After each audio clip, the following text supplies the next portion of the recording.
नमस्कार मंडळी, आज गेले होते मी क्लिनिकला आणि अपॉइंटमेंट्स तशा काहीच नव्हत्या, कारण आज सकाळी ना मॅम नव्हत्या, म्हणून मी आले होते लवकरच बाहेर. आणि आज माझा उपवास होता, गुरुवार. आज आपलं नवीन वर्ष सुरू झालं आहे, म्हणजे 2026. तर त्याच्यामध्ये म्हणजे मी म्हटलं की आजचा दिवस आहे, तर काहीतरी खरेदी करूयात, म्हणून मी निघाले होते बाहेर. इकडे आले होते मी सोनीगरा ज्वेलर्समध्ये, मला जायचं होतं.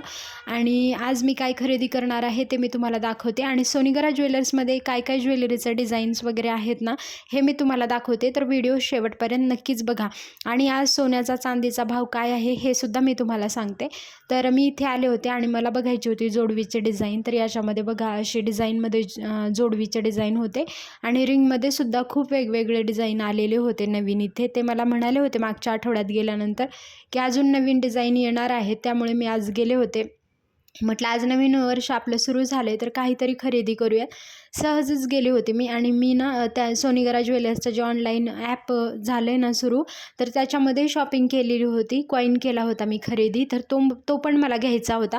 म्हटलं आज गुरुवारचा दिवस आहे, तर आजच्या दिवशी घेऊयात, म्हणून मी तिकडे गेलेले. मग जोडवी पण मी बघितली, पण आज ना चांदीचा भाव 2100 वगैरे असा होता, तर खूप महाग पडत होती जोडवी मला.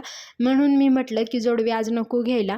आणि बँगल्स वगैरे बघा अशा प्रकारे होत्या. आणि बँगल्समध्ये ना 4-5 तोळ्यापासून वगैरे खूप छान बँगल्स आपल्याला येतात. आणि सिल्वरची भांडीसुद्धा होती इकडे बघा. आणि ज्वेलरीसुद्धा आता ना खूप म्हणजे सोनं तसं महाग झालं आहे. आजचा भाव होता 22 कॅरेट जे सोनं होतं त्याचं होतं 1,23,000.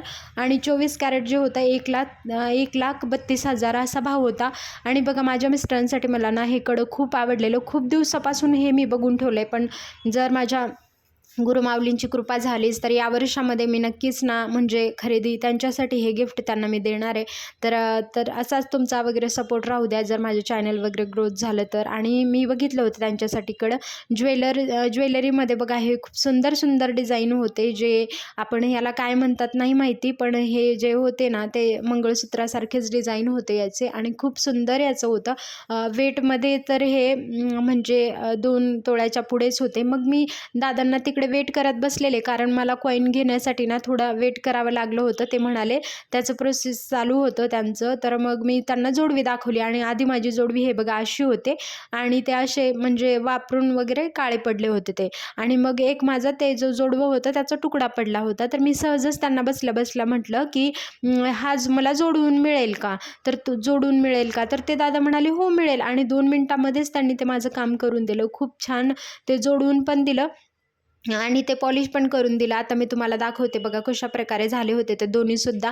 आणि त्याच्यामध्ये माझे 2,500 रुपये तर वाचले. म्हटलं की नवीन खरेदी करण्यापेक्षा हे आपण वापरू शकतो अजून, कारण आत्ता सोनं चांदी ना खूप महाग झालं आहे. तर त्याच्यापेक्षा आपण चांदीचं असंच पैसे घातल्यापेक्षा आहे त्या गोष्टीच आपण यूज करायला पाहिजे. मला तर वाटतं की सोनं चांदी आपण मोडल्यापेक्षा ना आहे ते आपल्या वस्तू नीट करून म्हणजे जोडून वगैरे घेतल्या पाहिजेत. उगाच त्याच्यामध्ये आपले मेकिंग चार्जेससुद्धा इकडे पुण्यामध्ये खूप जातात, गावाकडे तसे घेत नाहीत. आणि बघा अशा प्रकारे खूप छान पॉलिश करून त्यांनी 2 मिनिटामध्ये दिलं होतं. मग नंतर इव्हिनिंगला मला जायचं होतं क्लिनिकला. आम्ही आलो होतो आणि आज होतं न्यू इयरचं सेलिब्रेशन करण्यासाठी मॅमनी हे केक आणले होते. तर त्यांच्यामध्ये बघा 7 हेवन कॅफेमधून म्हणजे जे आहे ना तिकडून आणले होते, या पेस्ट्री बेकरीमधून. आणि खूप छान टेस्ट आहे तिकडच्या केकच्या. आम्ही काहीही आमच्याकडे कुणाचा बड्डे असेल, ॲनिव्हर्सरी असेल, तिथूनच केक आणतो. आणि बघा खूप छान पेस्ट्री होत्या या. आणि मग आम्ही न्यू इयरचं सेलिब्रेशन करून घेतलं. तसं केक मागवला नव्हता, पेस्ट्रीज आणल्या होत्या. आणि मग न्यू इयरचं सेलिब्रेशन करण्यासाठी आम्ही क्लिनिकमधले स्टाफ होतो 2-3 जण त्यांच्यासाठी, त्यामुळे आम्ही केक ऑर्डर नव्हता केला. मग पेस्ट्री ना खूप छान होते. आजचं सेलिब्रेशन म्हणजे तसं मॅम इव्हिनिंगला असल्यामुळे सेलिब्रेशनसाठी आम्ही एवढा काही प्लॅन नव्हता केला, कारण मॅम बाहेर गेल्या होत्या, त्यामुळे मग पेशंट वगैरे नव्हते. म्हणून म्हटलं की इव्हिनिंगला खूप गर्दी असेल, म्हणून मग प्लॅन काहीच केला, केक वगैरे आणला नाही. नंतर इव्हिनिंगला माझ्यासाठी होते प्रोसिजर काही, तर मी तुम्हाला दाखवते काय होते. यांचं करायचं होतं कार्बन पील. यांचं ना 5वं सेशन आहे आत्ता. आणि यांचं आधी खूप पिगमेंटेशन होतं, म्हणजे खूप डार्क होतं. आता तरी त्यांचा स्किन टोन थोडा लाईट दिसतोय, आधी तर खूप सगळंच डार्क होता. मग मी त्यांना कार्बन अप्लाय करून घेतलं. आणि मग नंतर आता यांचं मी प्रोसिजर करणार आहे. मॅमने मला सांगितलं होतं कार्बन पील झाल्यानंतर अजून एक पील त्यांना अप्लाय करायचं होतं. तर मी तुम्हाला दाखवते त्यांचे आफ्टर रिझल्ट. खूप छान रिझल्ट आले होते.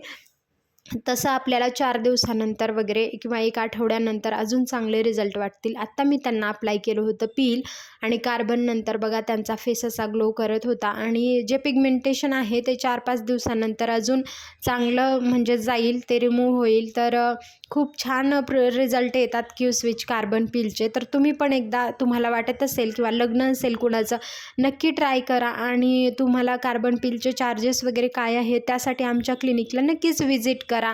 तर भेटूयात माझ्या पुढच्या व्हिडिओमध्ये. तुम्हाला सगळ्यांना नवीन वर्षाच्या खूप खूप शुभेच्छा आणि माझा व्हिडिओ शेवटपर्यंत बघितल्याबद्दल मनापासून धन्यवाद. भेटूयात माझ्या पुढच्या व्हिडिओमध्ये.